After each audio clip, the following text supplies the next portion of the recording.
is Jean-Yves Kaced, and I am the commercial director of the Paris Opera, and also the director of the Friends of the Paris Opera. And the amazing thing coming from Australia is the sense of history. Can you tell us a little bit about when the opera began?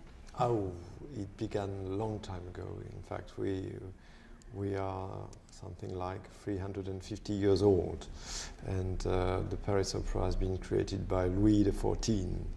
So first of all, our king, because we had kings at that time, we didn't cut their head so far. And first of all, Louis XIV created the Académie Royale de Danse, so the Royal Dance Academy, in 1666.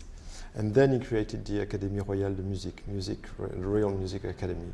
And both of them then began long time after the Paris Opéra National de Paris, so the National Paris Opera. An organisation like yours is in tough economic times. Are you surviving?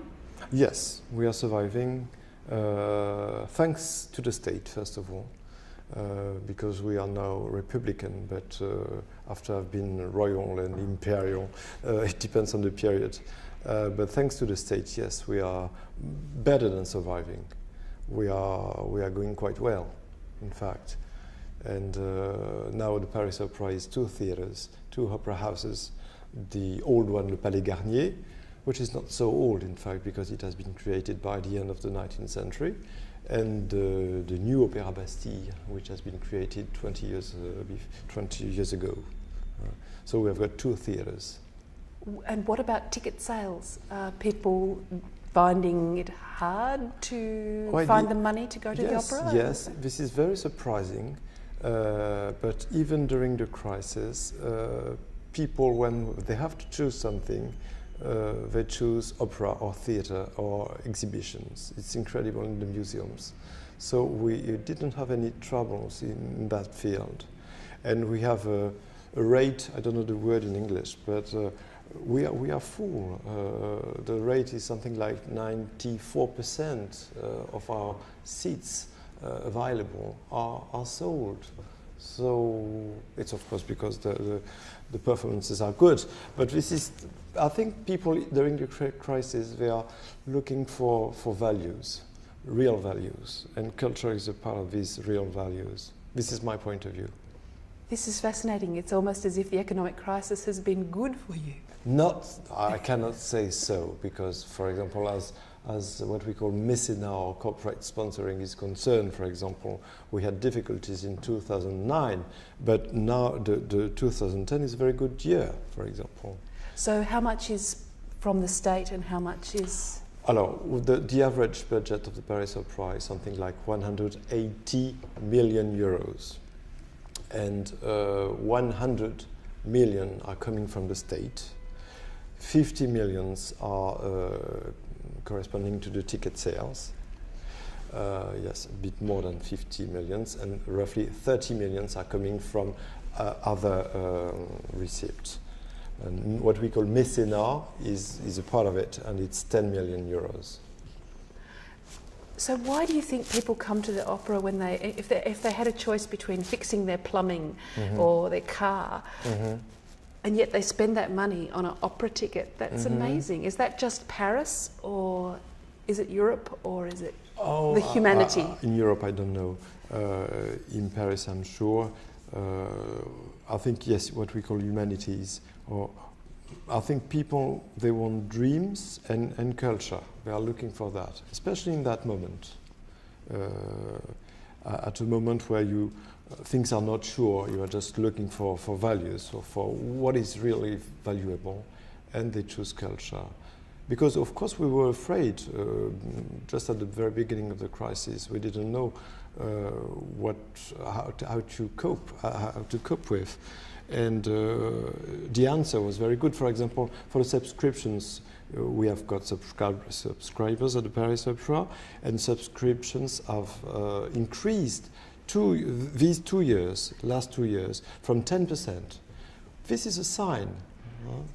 This is incredible. Are you worried about what's happening in Italy with La Scala? Well, I don't know the case precisely of La Scala, but I know that there is a cut in the public expenses, which is not, thanks God, it's not the case in France.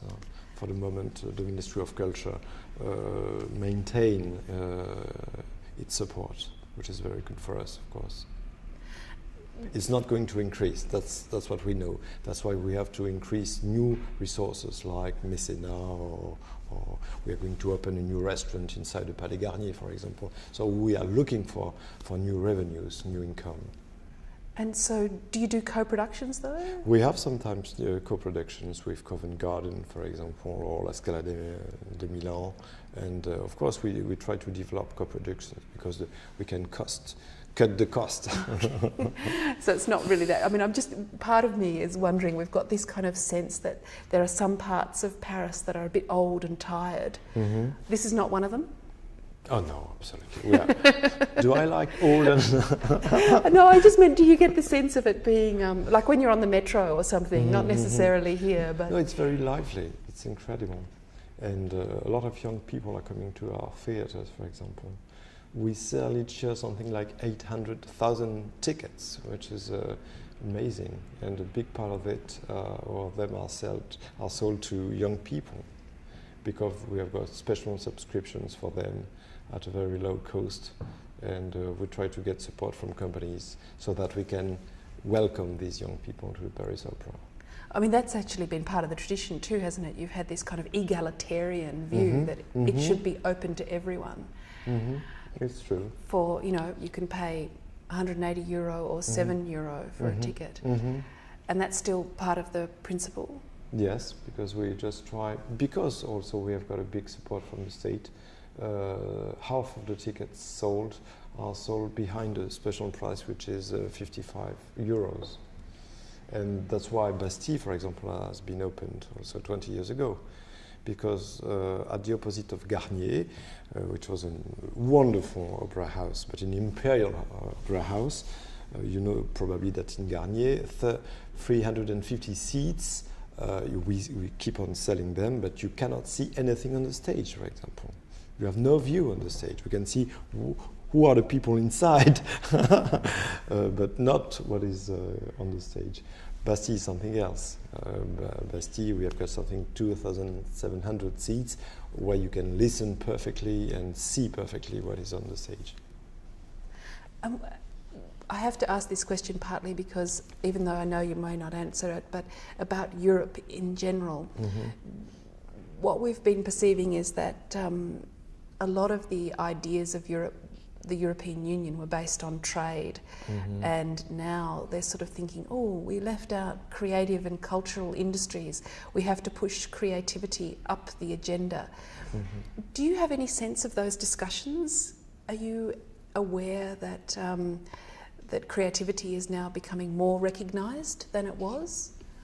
Or creative and cultural industries such as this one? Yes, and also on a European scale, we have got an association which name is Opera Europa, and all the directors of the main opera houses in Europe are joining, and they speak about co-productions, for example, or audience, or publicity, or whatever, and support state. And I think we try to have a view on what is the part of the creation now in Europe, yes. But, all the cultural history of Europe is based on exchanges between all of these countries, or from a very long time, even during the Middle Age, when you were a painter, in Holland, you just wanted to go to Italy just to catch the lights. So it's not a new story. In fact, it's a very old story with now a special organization which is named l'Union Européenne, European Union. We are European, in fact, because we are working with Covent Garden, with Milan, with Vienna, with so many cities in Europe. All the singers that are singing on our stage are coming from Europe, or from Australia, or from the United States. So we are international, in fact. That's the way we feel ourselves. What is more French, if I can say so, is the ballet, because all the dancers, the 144 dancers, are coming mostly from the School of Dance of the Paris Opera. And so the recruitment is very French. But on the stage for an opera, they come from anywhere. And I know this is an idealistic question, but do you think that somehow or other these cultural exchanges stop countries from going to war with each other? Oh my God. Oh, this is too difficult a question. I have no answer, but the point of view of an artist of the war is very interesting. That's precisely what we had on stage with Matisse le Peintre, Matisse der Maler, which is a wonderful opera from Hindemith, who was, you probably know, a German composer, and he has written in 1938 an opera house about the Nazism, about what happened in Germany. But he didn't speak frankly about that. He spoke about another war in Germany during the civil war, between Catholic and Protestants. But his point of view was very good. And what he said through this opera was that what the artist has to do is to be an artist, even in these very difficult times. So I invite you to see Matisse der Maler. It's wonderful, and he speaks precisely about this subject, but I've not the answer. It's a lovely place to leave the interview. Yeah. Merci beaucoup. Thank you.